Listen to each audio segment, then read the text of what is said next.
যেখানে গিয়ে আমি দেখেছি কিন্তু মা কালী বাঙালিকে এক জায়গায় করে দেন, এটা কালীর মাহাত্ম্য। সেই জন্য কালীকে ভুললে চলবে না। কালী আমাদের শক্তির প্রতীক, উৎসাহের প্রেরণার প্রতীক। আর মা বিপত্তারিণীও তারই সেই মহাশক্তির একটি রূপ। তাকে আমরা ডেকেছি বিপদের সময়।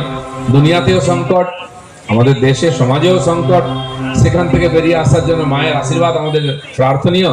সেই আয়োজন সফল হোক, মায়ের আশীর্বাদে, মায়ের পুজো।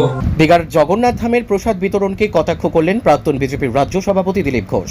রাজ্য সরকারের উদ্যোগে দীঘার জগন্নাথ ধামের প্রসাদ বিতরণকে কটাক্ষ করলেন প্রাক্তন বিজেপির রাজ্য সভাপতি দিলীপ ঘোষ।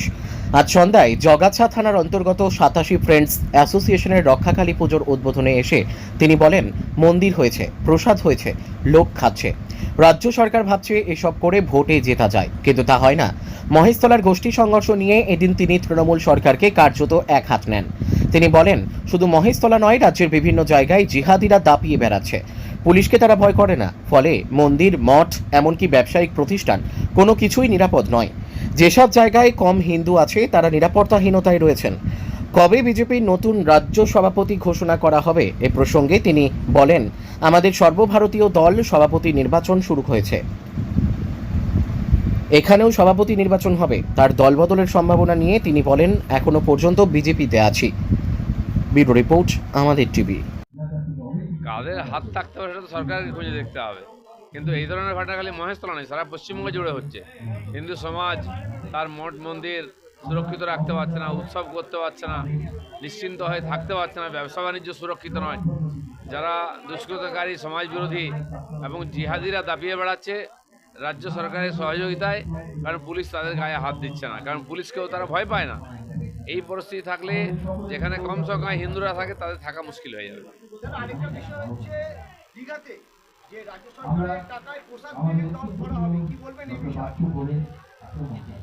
মন্দির হচ্ছে, প্রসাদ হচ্ছে, খাচ্ছে লোকেরা। রাজ্য সরকার মনে করছে বোধহয় এই দিয়ে ভোট যেতে যাবে, সেটা হয় না।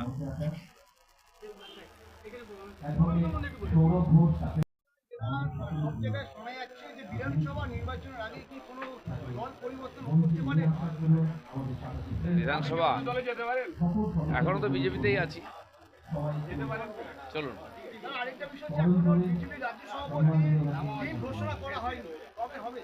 হয়ে যাবে, সারা দেশেতে চলছে, পার্টি তো সর্বভারতীয়, ধীরে ধীরে সব রাজ্যে হচ্ছে, এখানেও হয়ে যাবে।